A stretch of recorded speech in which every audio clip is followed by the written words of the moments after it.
প্রথমে একটা বিষয় সেটা হলো যে আমি একটু মাফ চেয়ে নিচ্ছি আপনাদের কাছে। এই আলোচনার টপিকের মধ্যে এআই লেখা আছে, বাট আমি আসলে এআই নিয়ে আলোচনা করব না। এআইটা লেখা হয়েছে আপনাদের মার্কেট ধরার জন্য। এআই এর প্রতি সবার অনেক আগ্রহ, এআই নিয়ে এখন অনেক হাইপ, $1 ট্রিলিয়ন ইন্ডাস্ট্রি, কর্মক্ষেত্রে এআই এর কথা সবাই বলে। তো এটা আশা করা যায় যে এআই শুনলে মানুষজন আসবে। ট্রান্সহিউম্যানিজম যেটা, এটা শুনে আসলে পরিচিত মনে হয় না। তো বাট আমার অ্যাকচুয়াল পিএইচডি থিসিস যেটা আমি করতেছি এটা হলো ট্রান্সহিউম্যানিজম নিয়ে। ট্রান্সহিউম্যানিজম কী সেটা নিয়ে আমি আলোচনা করব। এটার ভেতরে এআই এর আলোচনা আছে, এটার সাথে AI linked, but AI itself is very অনেক ডাইভার্স একটা টপিক। এটা নিয়ে অনেক আলোচনার বিষয় আছে, তো সেটা আসলে আমি ধরতেছি না। তো এই জন্য আমি আসলে মাফ চাচ্ছি। আমার সুপারভাইজার আমাকে জোর করে আমার পিএইচডির মধ্যে এআই নিয়ে একটা চ্যাপ্টার অ্যাড করাইছে। আমি অনেক চেষ্টা করছি ওটা না করার, বাট ওটা আমার করতেই হয়েছে। তো আজকে যেহেতু এখানে আমার সুযোগ আছে, কোনো সুপারভাইজার নাই, তো আমি এই জন্য এআই নিয়ে খুব একটা আলোচনা করবো না। এটা আর কি একটা বিষয়। আরেকটা ব্যাপার হলো যে আলোচনাটা আসলে কী রকমের। যেমন ধরেন ফেসবুকে আপনারা এরকম একটা আলোচনা দেখবেন যে এআই হলো দাজ্জাল, এরকম একটা আলোচনা আপনারা দেখছেন, রাইট? এই টাইপের কোনো আলোচনা আমি আজকে করতেছি না, 1 নাম্বার। 2 নাম্বার, এআই ব্যবহার করা হালাল না হারাম, ট্রান্সহিউম্যানিজম হালাল না হারাম, বা এই টাইপের অনেক আলোচনা আছে, এটা কি জায়েজ না না জায়েজ, এই ধরনের কোনো আলাপও আমি করতেছি না। এই আলাপগুলো দরকার আছে, বাট এগুলো অবশ্যই যারা উলামায়ে কেরাম তারা করবেন, এটা আমার করার জায়গা না। আমার আলোচনাটা কী নিয়ে? আমার আলোচনাটা প্রথমে হলো যে ট্রান্সহিউম্যানিজম জিনিসটা আসলে কি, আর তার চেয়ে বড় কথা হলো এটার সাথে আধুনিকতার সম্পর্কটা কি, এটার সাথে আধুনিক পশ্চিমা যে সভ্যতা সেটার সম্পর্কটা কি। মূলত আমার ইচ্ছা ছিল আধুনিক পশ্চিমা সভ্যতার একটা ক্রিটিক করা, কিন্তু এটা আসলে পিএইচডির টপিক হিসেবে ভালো না। পিএইচডির টপিকে আপনার স্পেসিফিক করতে হয়, রাইট? একটা প্রবলেম স্টেটমেন্ট আনতে হয়, রিসার্চ কোয়েশ্চেন আনতে হয়, এগুলো আপনারা দেখবেন ইনশাল্লাহ, আপনারা অনেকেই করবেন। তো ওই জায়গাতে আমি চাচ্ছিলাম আধুনিকতার ক্রিটিক করতে, কিন্তু এটা সরাসরি করাটা জটিল ছিল। এই জন্য আমি যেটা করছি সেটা হলো ট্রান্সহিউম্যানিজমের যে আলোচনা সেটার মাধ্যমে আধুনিকতার ক্রিটিক করা। সো এই জন্য আমি যেটা করবো সেটা হলো ট্রান্সহিউম্যানিজম আসলে কি, এবং এটার সাথে আধুনিকতার সম্পর্কটা কী, এবং ইসলামের জায়গা থেকে আমরা ব্যাপারগুলোকে কীভাবে দেখি, এটা নিয়ে একটা আলোচনা। আমার ব্যাপারে একটা বিষয় বলি, সেটা হলো যে আমার ঢাকা ইউনিভার্সিটিতে ইকোনমিক্স 88 ব্যাচ। সো আমাদের ক্লাস শুরু হয়েছিল 2009-এ, যদিও 8-এ শুরু হবার কথা, কিছু হাইকোর্টের একটা রায়ের কারণে এটা পেছায় 2009-এ শুরু হয়েছিল। আমার সর্বশেষ ইউনিভার্সিটিতে স্টুডেন্ট হিসেবে আসা 14 সালে, আমাদের মাস্টার্সের সময়। এরপর একটু গ্যাপ ছিল, তারপর আমি মাস্টার্স করি মালয়েশিয়াতে, সেটা হলো ইসলামিক ব্যাংকিং এবং ফাইন্যান্সে। তো পিএইচডিটা আসলে এইদিকে করার কথা, ইকোনমিক্স এবং ইসলামিক ব্যাংকিং এবং ফাইন্যান্স, বাট আমি দেখলাম যে আমার কাছে কোনোটাই খুব একটা ভালো লাগতেছে না। পিএইচডি মানে হলো যে 4 বছর, অ্যাটলিস্ট 4 বছর একটা জিনিস নিয়ে পড়ে থাকা, 4 বছর ধরে একটা বিশাল বইয়ের মতো লেখা। এখন এটা যদি এমন কিছু নিয়ে লিখতে হয় যেটা ভালো লাগতেছে না, এটা আসলে খুব কষ্টকর। আর আমার আসলে ছোটোকাল থেকে এটা প্রবলেম হয় যে যেটা ভালো লাগতেছে না এটা করতে খুব কষ্ট আর কি। আমি বায়োলজি নেই ক্লাস 8-এ উঠে, 9-এ, রাইট, 9-এ বায়োলজি নেই কারণ আমি ছবি আঁকতে পারি না, এরকম আর কি। মুখস্থ করতে ভালো লাগে না, ছবি আঁকতে পারি না, তাই বায়োলজি নিব না, এরকম। কম্পিউটার সায়েন্স নিয়েছিলাম তখন। তো ওই জন্য আমার কাছে মনে হচ্ছে যে আসলে ইসলামিক ব্যাংকিং অ্যান্ড ফাইন্যান্স নিয়ে করা বা ইকোনমিক্সের চাইতে এমন কিছু নিয়ে করি যেটা আমার আগ্রহ আছে। তা আমার এই জায়গাটায় আগ্রহ আছে যে পশ্চিমা সভ্যতার বা আধুনিকতার ক্রিটিক। আচ্ছা, সো এটা হলো ভূমিকা। এবার আমি মূল আলোচনাটায় যাই, সেটা হলো ট্রান্সহিউম্যানিজম আসলে কি। ট্রান্সহিউম্যানিজম, এটার কাছাকাছি একটা ওয়ার্ড আপনারা শুনছেন, ট্রান্সজেন্ডার, লাইক ট্রান্সজেন্ডার, ওরকম ট্রান্সহিউম্যানিজম। ট্রান্সহিউম্যানিজম কি? ট্রান্সহিউম্যানিজম হলো একটা সোশ্যাল, কালচারাল এবং ফিলোসফিক্যাল মুভমেন্ট, একটা সামাজিক, সাংস্কৃতিক এবং দার্শনিক আন্দোলন। যে আন্দোলনটা কি চায়? এই আন্দোলনটা বলে যে মানব জাতির রূপান্তর করা প্রয়োজন বিজ্ঞান এবং প্রযুক্তির মাধ্যমে। আবার বলছে, তারা বলতে চায় যে মানব জাতির বর্তমান যে চেহারাটা আছে এটাকে পরিবর্তন করা প্রয়োজন, এটার রূপান্তর করা প্রয়োজন বিজ্ঞান এবং প্রযুক্তির মাধ্যমে। এটার সাথে বিবর্তনের আইডিয়াটা লিঙ্কড, যে মানুষ তো আজকের যে রূপ আছে এই রূপে সবসময় ছিল না, এটা তারা বিশ্বাস করে, আধুনিকতাটা বিশ্বাস করে, বিবর্তনের তত্ত্বে বিশ্বাস করে। সো মানুষ প্রথমে একটা এইপ টাইপ জন্তু ছিল, বন মানুষ টাইপের একটা জন্তু ছিল তাদের বিশ্বাসে। সো সেই জায়গা থেকে ধাপে ধাপে রূপান্তরিত হয়ে মানুষ আজকের অবস্থায় এসে পৌঁছাইছে। কিন্তু এই প্রক্রিয়াটা অনেক স্লো, এবং এই প্রক্রিয়াটা প্রকৃতির খামখেয়ালিপনা অনুযায়ী চলছে। তো এতদিন পর্যন্ত বিবর্তন হয়েছে প্রকৃতির খেয়াল অনুযায়ী, এখন যে বিবর্তন সেটা হবে মানুষের পরিকল্পনা অনুযায়ী। সো একটা ছিল ডারউইনিয়ান এভলিউশন, এখান থেকে আমরা এখন যাব ডিজাইনার এভলিউশন, মানুষের খেয়াল মতো এভলিউশন হবে। এটা হলো সংক্ষেপে ট্রান্সহিউম্যানিজমের মূল বক্তব্য। মানুষের বর্তমান যে রূপ, এটাকে রূপান্তরিত করতে হবে বিজ্ঞান এবং প্রযুক্তির মাধ্যমে। এটা কেন করতে হবে, এটার মাধ্যমে আমরা কি অর্জন করব?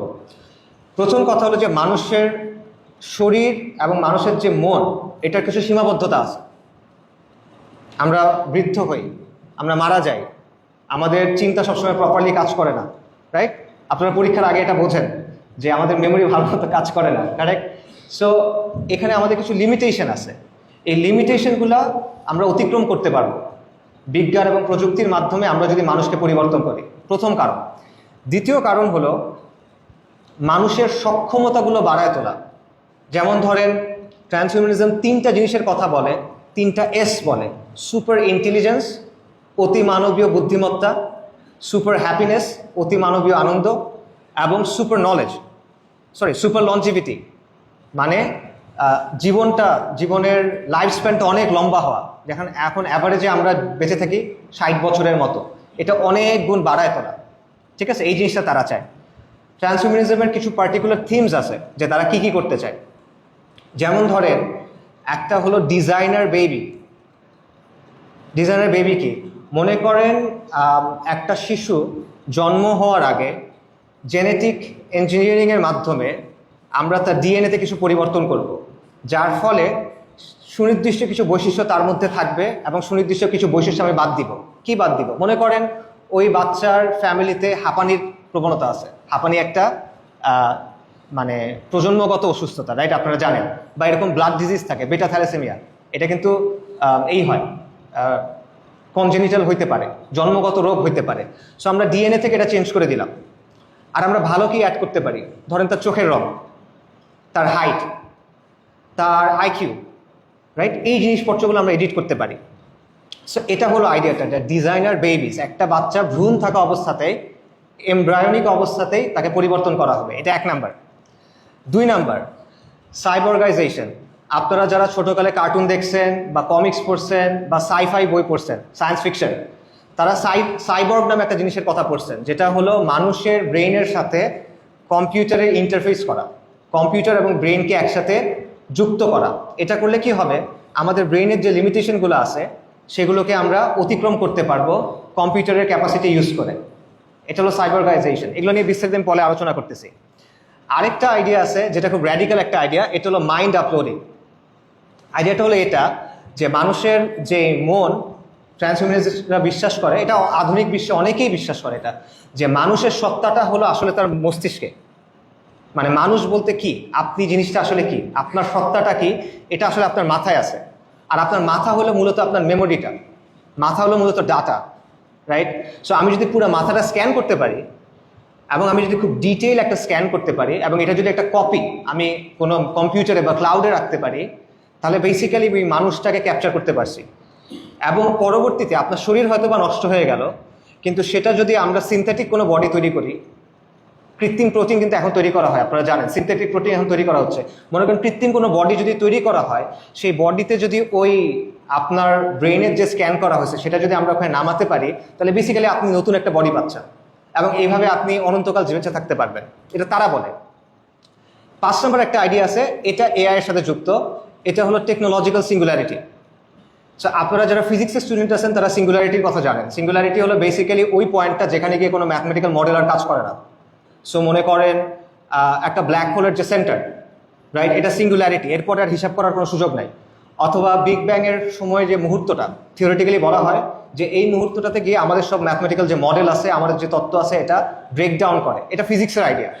টেকনোলজিক্যাল সিঙ্গুলারিটির আইডিয়াটা হলো যে আর্টিফিশিয়াল ইন্টেলিজেন্সের বিকাশের মাধ্যমে বা অগ্রগতির কারণে আমরা এমন একটা পর্যায়ে গিয়ে পৌঁছাবো যখন বিজ্ঞানের এবং প্রযুক্তির বিকাশটা এত দ্রুত গতিতে হবে এবং এত ব্যাপকভাবে হবে যে এই পর্যায়ে গিয়ে আমরা কোনো পূর্বাভাস দিতে পারবো না। আমাদের পক্ষে হিসাব রাখা পসিবল হবে না যে আসলে কি হচ্ছে। এটা একটু আমি ব্যাখ্যা করি। আমরা বর্তমানে যে এআইগুলো ইউজ করি, ফর এক্সাম্পল আপনারা যেগুলো ইউজ করতেছেন, Gemini, ChatGPT, Claude, right, এরকম যা কিছু ইউজ করতেছেন এগুলো আসলে ন্যারো এআই, মানে এগুলোকে তৈরি করা হয়েছে স্পেসিফিক ধরনের কিছু কাজ করার জন্য। তো এটা যথেষ্ট না। আর্টিফিশিয়াল ইন্টেলিজেন্সের শুরু থেকে চিন্তাটা আসলে যেটা তৈরি করার, সেটাকে বলা হয় এজিআই, আর্টিফিশিয়াল জেনারেল ইন্টেলিজেন্স। এটার মানে হলো এমন কোনো মেশিন যেটা অনেকগুলো কগনিটিভ ডোমেইনের মধ্যে কাজ করতে পারবে এবং প্রত্যেকটাতে মানুষের মতো করে চিন্তা করতে পারবে, সে মানুষের সমপর্যায়ে চিন্তা করতে পারবে, শুধুমাত্র একটা ডোমেইনে না, সে অ্যাক্রস ডিফারেন্ট কগনিটিভ ডোমেইনসে শিখতে পারবে, জানতে পারবে এবং ওই জানাটাকে অ্যাপ্লাই করতে পারবে। এটা হলো আর্টিফিশিয়াল জেনারেল ইন্টেলিজেন্স। এবং এই যে আপনারা এআই রেইসের কথা জানেন, আপনারা যারা খোঁজ খবর রাখেন জানবেন যে ডিপ মাইন্ড, গুগলের ডিপ মাইন্ড, ওপেন এআই, তারপরে ক্লড, অ্যানথ্রোপিক, এরা সবাই কিন্তু রেইস করতেছে, এবং চাইনিজ বিভিন্ন কোম্পানি, যে কারা আগে তৈরি করতে পারে, কি তৈরি করতে পারে, এজিআই তৈরি করতে পারে। কেন? কারণ এজিআই যদি তৈরি করা যায় তাহলে তত্ত্বটা হলো যে আইফোনের যেমন, আইফোন এখন মনে হয় আইফোন 17 সবচেয়ে লেটেস্ট মডেল, রাইট? আইফোন 17-এর পরে আছে আইফোন 17 প্রো, প্রো ম্যাক্স, তারপর আইফোন 18, রাইট? আপগ্রেড হয়। আইডিয়াটা হলো একবার যদি এজিআই তৈরি করা যায়, এজিআই তখন নিজেই নিজেকে আপগ্রেড করতে পারবে। কথা বুঝছেন? মানুষেরা আপগ্রেড করতে হবে না, সে নিজে নিজেকে আপগ্রেড করতে পারবে। সে খুব দ্রুত সময়ের মধ্যে এজিআই 1 থেকে এজিআই 2 হবে এবং এজিআই 2 থেকে এজিআই 3 হবে, খুব দ্রুত সময়ের মধ্যে। এটাকে বলা হয় রিকার্সিভ সেলফ ইমপ্রুভমেন্ট। এটা বেসিক্যালি একটা লুপ, এবং এটার ফলে অতি দ্রুত এমন একটা বিকাশ ঘটবে যেটা মানুষের পক্ষে আর মানে হিসাব করাই আর পসিবল হবে না। সাধারণ মানুষের পক্ষে, সাধারণ বুদ্ধিমত্তার পক্ষে এটা তখন আর হিসাব করাই পসিবল না যে আসলে কি হচ্ছে। তা টেকনোলজিক্যাল সিঙ্গুলারিটি বলতেছে যে এই পর্যায়ে যাওয়ার পর মানুষ কি করবে?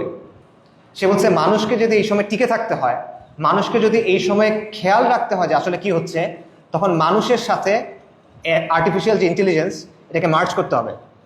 আদারওয়াইজ মানুষ অবসলিট হয়ে যাবে, তামাদি হয়ে যাবে, সে এটার খোঁজখবর রাখতে পারবে না, রাইট? সো এটা হলো টেকনোলজিক্যাল সিঙ্গুলারিটি। সো এগুলো হলো কিছু idea ট্রান্সহিউম্যানিজমের।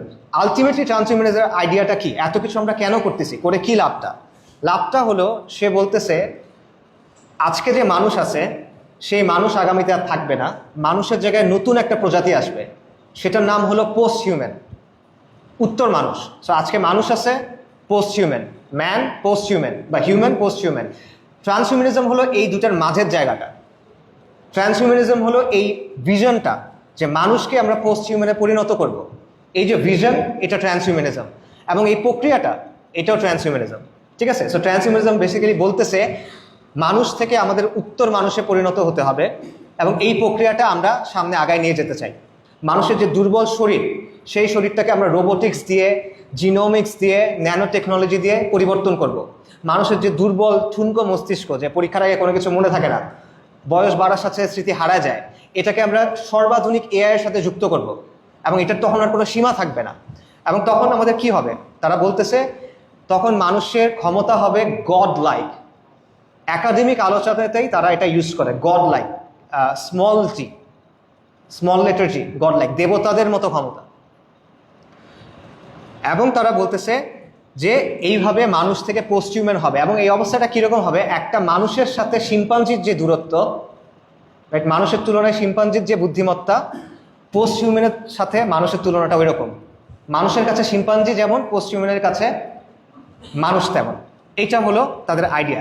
So all ideas of transhumanism আর বেসিক্যালি এই আইডিয়াটা যে মানুষকে পোস্ট হিউম্যান বানাইতে হবে। কিভাবে আমরা এটা বানাবো? আর্টিফিশিয়াল ইন্টেলিজেন্স দিয়ে, জিনোমিক্স দিয়ে, বায়োটেকনোলজি দিয়ে, ন্যানো টেকনোলজি দিয়ে, এবং এটার সাথে রিলেটেড আরও অনেক টেকনোলজি দিয়ে, যেগুলো সামনে আসতেছে।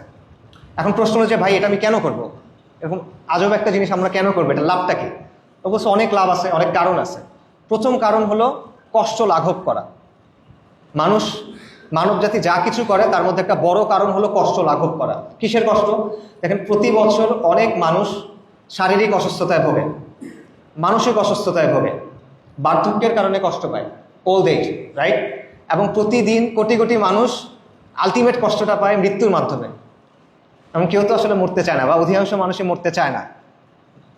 এটাতে আশা করি সবাই অ্যাগ্রি করবেন, অধিকাংশ মানুষই ওই সময় মরতে চায় না।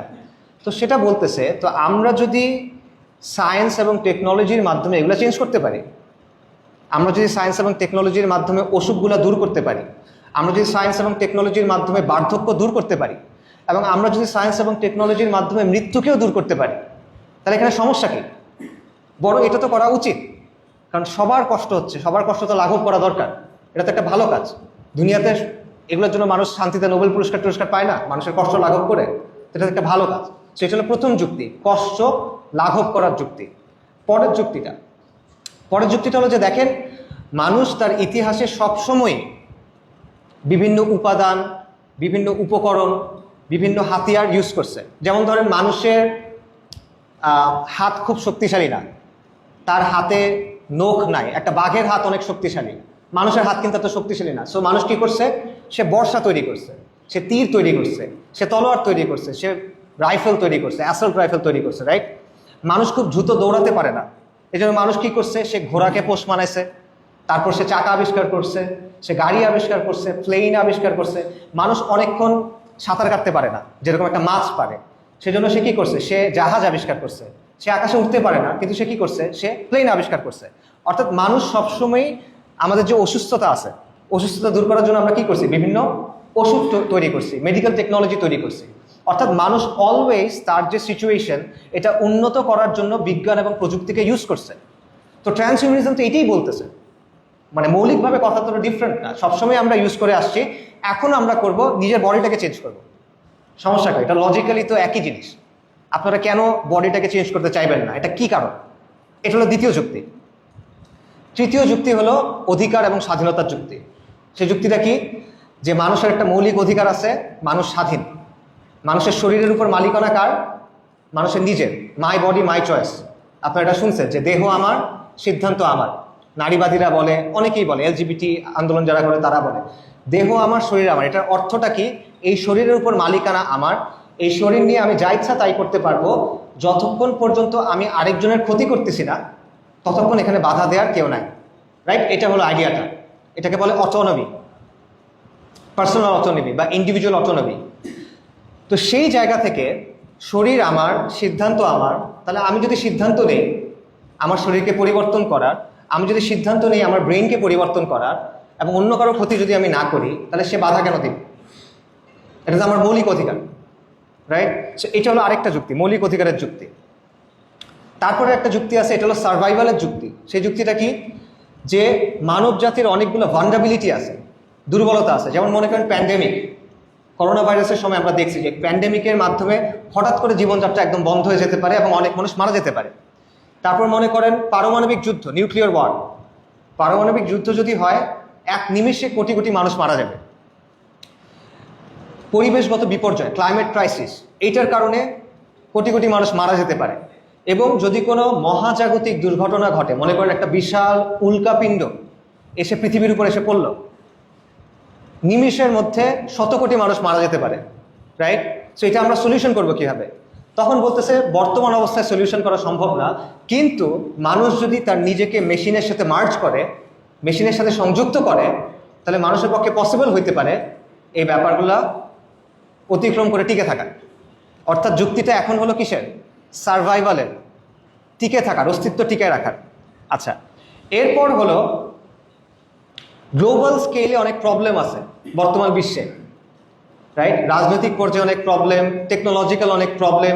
এই প্রবলেমগুলো আমাদের পক্ষে সলভ করা বেশ কঠিন হয়ে যাচ্ছে। আমরা দেখতেছি যে আসলে সলভ কিন্তু হইতেছে না, এবং দিন দিন প্রবলেমগুলো আরও জটিল রূপ ধারণ করতেছে। সো এটা সলভ করার জন্য এই বুদ্ধি দিয়ে হবে না, আরও বেশি বুদ্ধি লাগবে। সহজ কথা হলো এটা। তো এইটার জন্য কি করতে হবে? আমরা এআই এর সাথে আমাদেরকে মার্জ করবো। সো এরকম অনেকগুলো যুক্তি তারা দেয়, এবং তারা একটা বিষয় বলে, সেটা হলো যে দেখেন, এটা হলো আনন্দের যুক্তি। যে দেখেন, আলটিমেটলি মানব জীবনের উদ্দেশ্য কি? মানব জীবনের উদ্দেশ্য হলো আনন্দকে যত সম্ভব বাড়ানো এবং কষ্টকে যত সম্ভব কমানো। Maximising pleasure, minimising harm. আনন্দ যত বেশি সম্ভব বাড়ানো, ক্ষতি যত বেশি সম্ভব কমানো। তো সেই জায়গা থেকে বলতেছে যে আমাদের যদি টেকনোলজির মাধ্যমে আমরা আনন্দ অনেক বাড়াইতে পারি, ক্রিয়েটিভিটি অনেক বাড়াইতে পারি, এটা তো আমাদের করা উচিত। এটি তো মানব জাতির উদ্দেশ্য, রাইট? এই কথাগুলো তারা বলে। এরপর তারা বলে যে আপনারা বলতে পারেন যে না, এখানে অনেক রিস্ক আছে। এটা করতে গিয়ে এমন হইতে পারে যে যাদের টাকা পয়সা আছে তারাই এটা করতে পারলো, গরিব মানুষরা করতে পারলো না। তখন অথবা দেখা গেল যে কিছু মানুষ নিজেদেরকে পরিবর্তন করলো, কিছু মানুষ পরিবর্তন করলো না। এই দুই দলের মধ্যে ঝগড়া হওয়া শুরু করলো বা যুদ্ধ হওয়া শুরু করলো। অথবা হইতে পারে যে কোনো কম্পিউটারের যেহেতু আমি ইন্টারফেস করতেছি সবাইকে, কোনো হ্যাকার সব কিছুর কন্ট্রোল নিয়ে নিল, রাইট? এরকম অনেক সিনারিও হয়। তখন ট্রান্সহিউম্যানিস্টরা বলে যে হ্যাঁ, এই রিস্কগুলো আছে, কিন্তু সবসময়ই সায়েন্টিফিক কোনো প্রকল্পের মধ্যে এই রিস্কগুলো থাকে। মানুষ যখনই সায়েন্টিফিক বিভিন্ন প্রকল্পের মধ্যে কাজ করছে, এই রিস্কগুলো থাকে। তো রিস্ক নিয়েই আমাদের কাজ করতে হবে, বাট আমাদের চেষ্টা করতে হবে রিস্কগুলো মিটিগেট করার, মানে এটা যেন বড় রিস্ক না হয় সেই চেষ্টাটা করতে হবে। এটা হলো তাদের বক্তব্য। এখন আপনাদের কাছে মনে হতে পারে যে এটা সায়েন্স ফিকশন, বাট এটা আসলে সায়েন্স ফিকশন না। এটার বেশ কিছু জিনিস বাস্তবে এখন পসিবল। আমি আপনাদের কয়েকটা এক্সাম্পল দিচ্ছি। প্রথম বিষয়টা হলো যে ট্রান্সহিউম্যানিজমের ধারণাটা পুরো ওয়ার্ল্ডে এখন বেশ প্রভাবশালী। ফিল্ম, লিটারেচার, ভিডিও গেমস এবং একাডেমিক জগতে এটা নিয়ে অনেক আলোচনা হয়। অনেক সিনেমা আছে যেটা এটার উপর বেস করে হয়েছে, অনেক গেমস আছে, এগুলো অনেক আগে থেকেই হচ্ছে। একাডেমিক জগতে এগুলো নিয়ে আপনি দেখবেন রীতিমতো বই, পেপার্স এবং একাডেমিক কনফারেন্সেস হয়। ইউভাল নোয়া হারারির একটা বিখ্যাত বই আছে হোমো সেপিয়েন্স, রাইট? এটা আপনারা সবাই জানেন। বাট তার পরের বইটার নাম হলো হোমো ডিওস, যেই বইটা মূলত এই ট্রান্সহিউম্যানিজমের বিষয়টা নিয়ে আলোচনা করে। সো এবং এখন যেটা হচ্ছে, অনেক রিসার্চ হচ্ছে, যে রিসার্চগুলোর ফোকাস হলো এমন সব জায়গা যেগুলো ট্রান্সহিউম্যানিজমের সাথে লিঙ্কড। তার চেয়ে বড় কথা হলো, বর্তমান ওয়ার্ল্ডের সবচেয়ে ক্ষমতাশীল যে মানুষগুলো তারা এটাতে বিশ্বাস করে। এরা কারা? এরা হলো ইলন মাস্ক, এরা হলো পিটার থিল, এরা হলো জেফ বেজোস, এরা হলো বিল গেটস, এরা হলো ল্যারি পেজ, এরা হলো ল্যারি এলিসন, ওরাকল এবং গুগলের। আপনারা যারা চেনেন না, জেফ্রি এপস্টিনের নাম আমরা শুনছেন। এপস্টিন ট্রান্সহিউম্যানিজমে বিশ্বাসী ছিল এবং এগুলোর জন্য তারা ইনভেস্টমেন্ট করছে বিলিয়ন্স অফ ডলার। আপনার আমার ইনভেস্টমেন্ট একরকম, এদের ইনভেস্টমেন্ট আরেক রকম। তারা literally billions of dollar investment করছে এটার জন্য। আচ্ছা, এবং এই লোকগুলা, শুধু যে কয়জনের নাম আমি বললাম, এদের অ্যাকচুয়াল সম্পদ কি পরিমাণ? $1.5 ট্রিলিয়ন। $1.5 ট্রিলিয়ন, জাস্ট এই কয়জন মানুষের কথা আমি বললাম। সো এরা ইনভেস্ট করতেছে ট্রান্সহিউম্যানিজম রিলেটেড জায়গাগুলোতে। এদের ক্যাপিটাল আছে এবং এদের ওই পাওয়ারটা আছে, এরা গভর্নমেন্টের সিদ্ধান্তগুলোকেও কিন্তু প্রভাবিত করতে পারে। অ্যাকচুয়াল টেকনোলজি দেখেন, আপনারা যারা বায়োলজি রিলেটেড সাবজেক্টে পড়েন, ইভেন এগ্রিকালচারেও পড়েন, তারা একটা টেকনোলজির নাম জানবেন। এটার নাম হলো CRISPR Cas, CRISPR-Cas, CRISPR Cas. CRISPR Cas একটা জেনেটিক ইঞ্জিনিয়ারিংয়ের টেকনোলজি এবং এটা বাস্তবে ইউজ করা হয়েছে। 2018 সালে চীনের একজন বিজ্ঞানী, সে দুটা বাচ্চার জিন এডিটিং করছে, দুটো যমজ বোন। কেন করছে? সে জেনেটিক ইঞ্জিনিয়ারিং করে তাদেরকে একটা রোগের ব্যাপারে ইমিউন করে দিছে। সে রোগটা হলো HIV, একটা ভাইরাস। HIV আপনারা সবাই জানেন, রাইট? যেটা থেকে এইডস হয়। ওই বাচ্চাদের বাবা HIV পজিটিভ ছিল, মা HIV নেগেটিভ ছিল। IVF হয়েছে, ইনভিট্রো ফার্টিলাইজেশন, আপনারা এটা জানার কথা। এমব্রায়ো অবস্থাতে সে জিন এডিট করছে যাতে এই বাচ্চারা যখন জন্মাবে তারা HIV রেজিস্ট্যান্ট হবে। এটা তখন করা হয়েছিল 2018 সালে। এটা নিয়ে তখন অনেক কন্ট্রোভার্সি হয়েছে। বাট বর্তমানে এটা রেগুলেশন হিসেবে আনা হয়েছে। যেমন কিছু জেনেটিক ওষুধ আছে, সিকল সেল ডিজিজ আপনারা জানবেন অনেকে, বেটা থ্যালাসেমিয়া। এই ওষুধগুলোকে জিন এডিটিংয়ের মাধ্যমে ভ্রূণ অবস্থাতেই পরিবর্তন করে ফেলা হচ্ছে, মানে তাদের জন্য এই ওষুধগুলো না হয়। অর্থাৎ এই টেকনোলজি অলরেডি কি থিওরিটিক্যালি অ্যাভেলেবল, যার মাধ্যমে আমি ডিজাইনার বেবি তৈরি করতে পারবো। এটা হলো মেডিকেল অ্যাসপেক্ট, সবসময় এটা মাথায় রাখবেন। একটা হলো মেডিকেল অ্যাসপেক্ট, কিন্তু মেডিকেল অ্যাসপেক্টটাকে খুব ইজিলি এনহ্যান্সমেন্টের দিকে নেওয়া যায়। যেমন আমি উদাহরণ দিচ্ছি, ধরেন কেউ সড়ক দুর্ঘটনা হলো, তার মুখের একদিক নষ্ট হয়ে গেল, তো মেডিকেলি এটা ঠিক করার জন্য আমরা কিছু কাজ করতে পারি। কিন্তু ওই একই টেকনোলজি দিয়ে যার মুখে কিছু হয় নাই, কিন্তু সে তার মুখটা যে সুন্দর করতে চায় আরও, আপনি কিন্তু সেটাও করতে পারবেন। সো একটা হলো কারেকশন, একটা হলো কসমেটিক, কিন্তু জিনিসটা কিন্তু সেম, রাইট? সো যেই টেকনোলজি দিয়ে আমি জিন এডিট করে একটা মানুষকে কোনো রোগের থেকে বাঁচাবো, সেই একই টেকনোলজি দিয়ে আমি তাকে এনহ্যান্সও করতে পারবো। সো এই টেকনোলজি আছে। ব্রেইন কম্পিউটার ইন্টারফেস, যেটা আপনারা অনেকে একটা প্রোগ্রামের কোম্পানির নাম শোনার কথা, এটা হলো নিউরালিঙ্ক, ইলন মাস্কের নিউরালিঙ্ক। নিউরালিঙ্ক যে কাজটা করছে, যে তারা ব্রেইন কম্পিউটার ইন্টারফেস বর্তমানে ইউজ করতেছে।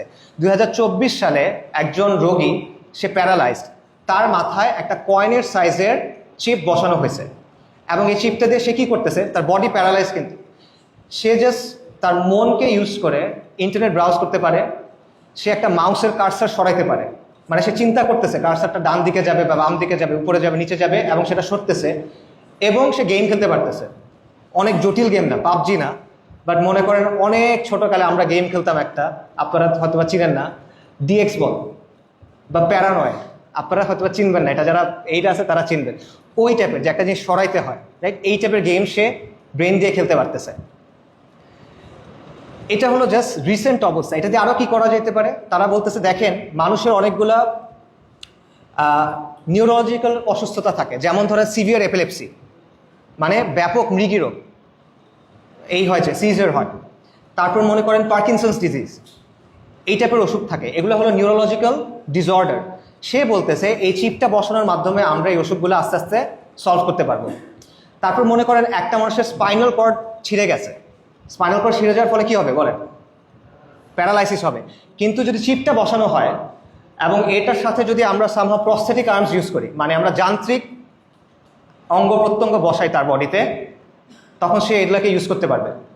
ইভেন তারা বলতেছে যে কোনো মানুষের দৃষ্টিশক্তি যদি চলে যায়, আমি যদি সরাসরি তার ভিজুয়াল কর্টেক্সকে স্টিমুলেট করতে পারি, সে তো দেখতেও পারার কথা থিওরিটিক্যালি, এটা তারা বলতেছে। আচ্ছা, মনে করেন কারো হাত নাই, আমি তার একটা যান্ত্রিক হাত বসাইলাম এবং এই হাতটাকে কানেক্ট করলাম এই চিপটার সাথে। তাদের কথা হলো যে এই হাতটা তো নর্মাল হাতের চেয়ে ভালোভাবে কাজ করার কথা তখন, এবং নর্মাল হাতের অনেক দুর্বলতা আছে, রক্ত মাংসের হাতের দুর্বলতা আছে, কিন্তু যান্ত্রিক হাতের দুর্বলতা নাই, রাইট? আচ্ছা, এই বিষয়টা হচ্ছে। এরপরে এগুলো তো মেডিকেলের বাইরে কি হইতে পারে? মেডিকেলের বাইরে হইতে পারে মনে করেন আমরা এখন ফোন ইউজ করি টাচ স্ক্রিন দিয়ে, আমরা টেলিভিশন ইউজ করি রিমোট কন্ট্রোল দিয়ে, কারেক্ট? আপনি সব কিছু ওই চিপের সাথে নিয়ে আসতে পারবেন। সো আপনি জাস্ট মনে করেন চিন্তা করলেন, লাইট জ্বলে উঠলো, চিন্তা করলো, টিভি চলা শুরু করলো, এইগুলো আপনি করতে পারবেন। তারপর মনে করেন দুজন মানুষের মাথায় যদি চিপটা বসানো থাকে, তাহলে তারা একে অপরের সাথে কথা বলতে পারবে, অ্যাকচুয়ালি কথা না বলে, টেলিপ্যাথি। সো পরীক্ষার হলে ফর এক্সাম্পল আপনি হয়তো আপনার ফ্রেন্ডের কাছ থেকে জানতে পারবেন, বা পাত্রী দেখতে গেছেন, আপনি হয়তো বা তার সাথে কথা বলতে পারবেন এইভাবে, রাইট? আচ্ছা, এটার সাথে এআই ইন্টিগ্রেশন করা সম্ভব। এআই ইন্টিগ্রেশন যদি করা হয় তাহলে আমাদের যে প্রসেসিং পাওয়ার ব্রেইনের, সেটা থেকে আমরা বের হয়ে যেতে পারবো। সো এরকম অনেকগুলো বিষয় বলা হচ্ছে। আবারও এগুলো সব কিছু হয় না, এখনও কি হয়েছে, ব্রেন দিয়ে মানে চিন্তা দিয়ে মাউসের কার্সার সরানো, চিন্তা দিয়ে ব্রাউজ করতে পারা, বা থিওরিটিক্যালি এটা পসিবল, ঠিক আছে? আচ্ছা, জেফ বেজোস, পিটার থিল, এদের মতো লোকেরা বিলিয়নস অফ ডলার খরচ করতেছে মানে বার্ধক্য, যেটাকে আমরা বলি বয়স্ক হওয়া, বয়স বাড়া, এটাকে কিভাবে থামানো যায়। বার্ধক্য আসলে কি? আমাদের বডির সেলগুলা বা আমাদের বডি যেই হারে ব্রেকডাউন করতেছে, ওই হারে এটাকে আর নতুন করে গঠন হচ্ছে না। বেসিক্যালি জিনিসটা এটা এন্ট্রপি, যেই হারে এটা ভেঙে পড়তেছে ওই হারে এটা পুনর্গঠন হচ্ছে না। সো সে বলছে আমরা যদি সেল লেভেলে এই পরিবর্তনটা আনতে পারি, তাহলে হয়তো বা মানুষের আর বয়স বাড়বে না। এবং এটা নিয়ে একটা বিখ্যাত প্রতিষ্ঠান আছে আলতোস ল্যাব, তারা বিলিয়নস অফ ডলার্স টাকা নিয়ে এটা গবেষণা করতেছে, এবং তারা বলতেছে যে অ্যাটলিস্ট এর ক্ষেত্রে, ইঁদুরের ক্ষেত্রে বয়স্ক হওয়ার কারণে ইঁদুরের একটা জিনিস হয় যে সে তার চোখে দেখে না, এটা তারা রিভার্স করতে পারছে, এটা তারা ফিরায় আনতে পারছে। আচ্ছা, এগুলো গেল অ্যাকাডেমিক বা সায়েন্টিফিক এক্সপেরিমেন্টাল দিক। এটার সবচেয়ে ইন্টারেস্টিং জায়গাগুলো, যেটা অলওয়েজ টেকনোলজির সবচেয়ে ইন্টারেস্টিং ইউজের জায়গা, যেটা এটা হলো মিলিটারি।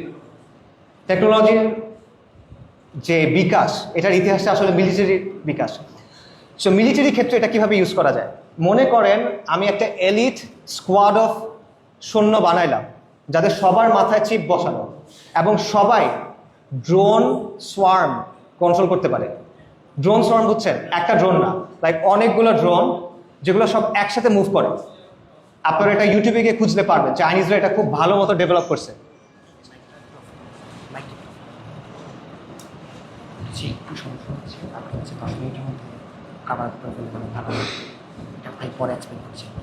আচ্ছা, ওকে। আচ্ছা, সো এইটা হলো এই ধরনের মিলিটারি ক্ষেত্রেও এই অ্যাপ্লিকেশনগুলো নিয়ে আলোচনা হচ্ছে। সো এটা হলো ট্রান্সহিউম্যানিজমের যে চিন্তাগুলো আছে, যে ভিশনটা আছে, সেই ভিশনটার একটা সংক্ষিপ্ত আলোচনা। এখন এটার একটা হিস্ট্রি আছে, এটার হিস্ট্রি নিয়ে আলোচনা করার কথা ছিল, বাট আমাদের একটু দ্রুত শেষ করতে হবে। সো আমি যে জিনিসটা করব সেটা হলো এটার সাথে আধুনিকতার সম্পর্কটা কোথায় সেটা নিয়ে একটু আলোচনা করব। আধুনিকতার ক্ষেত্রে আপনি দেখবেন, এবং এটা ওয়েস্টার্ন একাডেমিকে আলোচনা করছে, যে আধুনিকতার কয়েকটা পিলার আছে, মানে কয়েকটা মৌলিক বিশ্বাস আছে যেগুলোর উপর বেস করে আধুনিকতা কাজ করে। একটা হলো অটোনমি, ব্যক্তি স্বাধীন, এই বিশ্বাসটা। একটা হলো প্রোগ্রেস, প্রগতি, ক্রমাগত যত সময় যাচ্ছে তত আমাদের বস্তুগত উন্নতি হচ্ছে, তত আমাদের চিন্তাগত নৈতিক উন্নতি হচ্ছে, এই বিশ্বাসটা। এবং এই বিশ্বাসটা যে আধুনিক বিজ্ঞান এবং প্রযুক্তির উদ্দেশ্য হলো প্রকৃতিকে নিয়ন্ত্রণ করা। আপনারা দেখবেন ফ্রান্সিস বেকনের একটা কথা আমরা সবাই শুনি, knowledge is power. But knowledge is power মানে কি? জ্ঞান পাওয়ার, এটার অর্থ কি? ফ্রান্সিস বেকন এটা ব্যাখ্যা করছে। এটার মানে হলো যে ইউনিভার্সের উপরে মানুষের যে কন্ট্রোল এবং ডোমিনিয়ন, মানুষের যে নিয়ন্ত্রণ এবং রাজত্ব, সেটাকে বৃদ্ধি করা। ঠিক আছে? এবং আরেকটা বিষয় যেটা আধুনিকতার মধ্যে আছে, এটা হলো টেকনো সলিউশনিজম, যে দুনিয়ার যে কোনো সমস্যা যদি যথেষ্ট টাইম দেওয়া হয় তাহলে যে কোনো সমস্যা বিজ্ঞান এবং প্রযুক্তি সলভ করতে পারবে। সো ট্রান্সহিউম্যানিজম যে কাজটা করতেছে সেটা হলো এটাকে সে চূড়ান্ত পর্যায়ে নিয়ে যাচ্ছে। সো আপনি এসে বলতেছেন যে আমি স্বাধীন, অটোনমির বিশ্বাস, আমার দেহ আমার চয়েস। ট্রান্সহিউম্যানিজম এসে বলতেছে হ্যাঁ, আমার দেহ আমার চয়েস, সো আমার দেহটাকে আমি পরিবর্তন করতে পারি। আপনি এসে বলতেছেন প্রগতি, মানুষের যত সময় যাবে আমাদের তত বিকাশ হওয়া প্রয়োজন, সমাজের তত বিকাশ হওয়া প্রয়োজন, পুরনো ধ্যান ধারণা আমরা এখন আর ধরে রাখতে পারি না।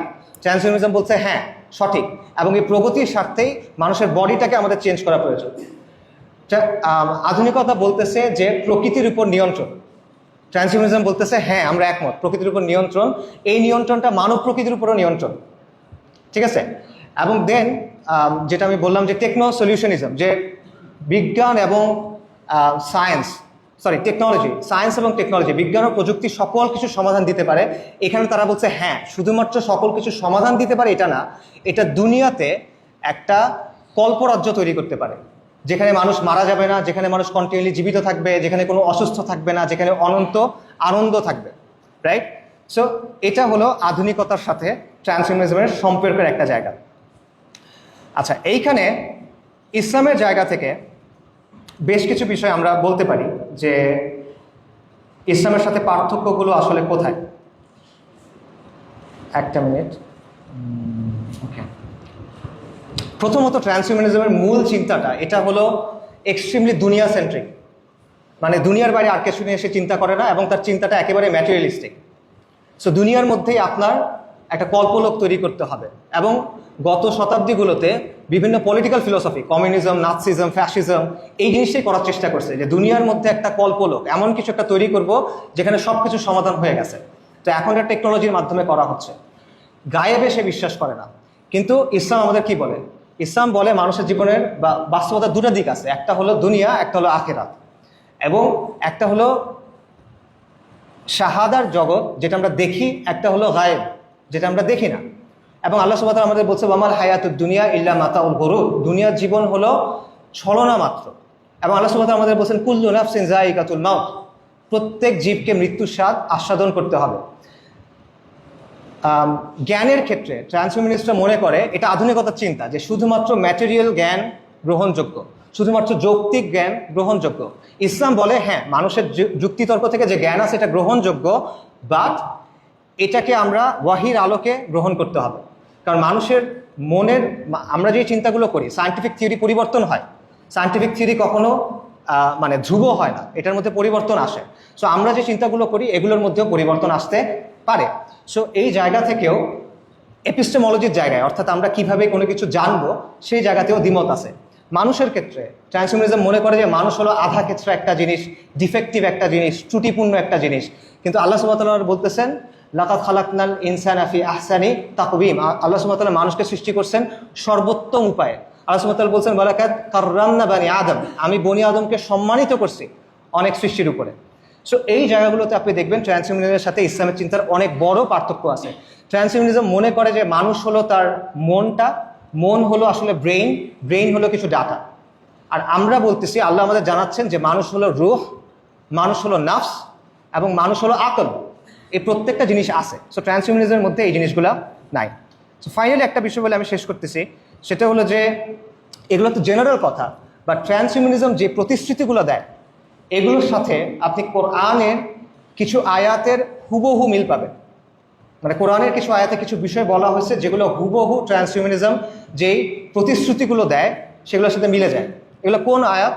এগুলো হলো ওই আয়াত যেই আয়াতে আল্লাহ আজ্জা ওয়া জাল আমাদের জানাচ্ছেন যে ইবলিস কিভাবে আদম আলাইহিস সালামকে বিভ্রান্ত করছিল।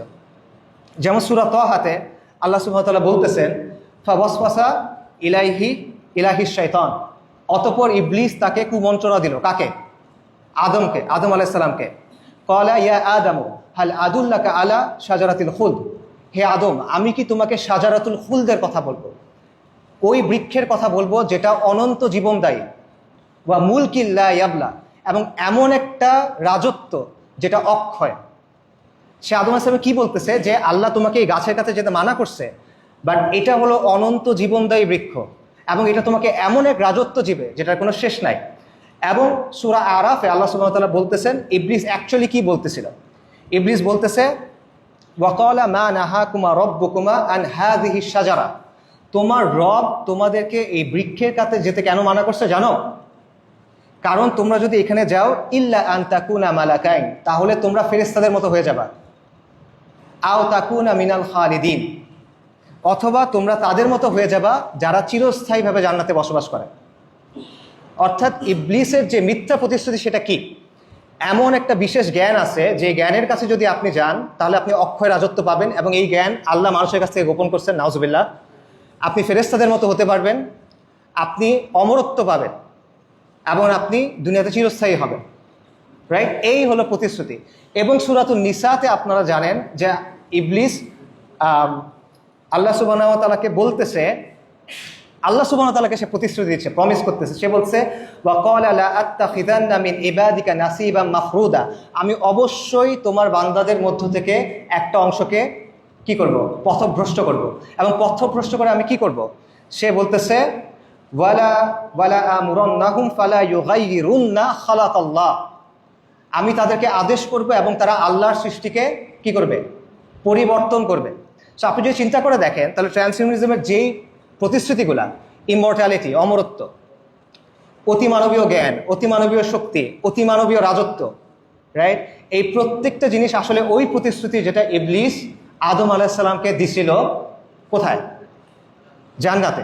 এবং যুগে যুগে আপনি যদি দেখেন, এখানে আমি শেষ করছি, যুগে যুগে আপনি যদি দেখেন যে যুগে যুগে যত সিক্রেট সোসাইটিস আছে বা Rosicrucians, Illuminati, Freemason, mystery religions of Babylon, এই সব কিছু যদি আপনি দেখেন এগুলোর সব কিছুর মূলে এই একটা কথা, সেটা হলো যে ইবলিস আসলে মানুষের ভালো চাইছিল, আল্লাহ একটা জিনিস মানুষের কাছে গোপন করছিল, সেই জিনিসটা নাউজুবিল্লাহ সেটা সে আদম আলাইহিস সালামকে জানায় দিছে, এবং এটার মাধ্যমে মানুষ অক্ষয় জীবন পাবে, এটার মাধ্যমে মানুষ ফেরেশতাদের মতো হয়ে যাবে, এবং এটার মাধ্যমে মানুষ অক্ষয় একটা রাজত্ব পাবে।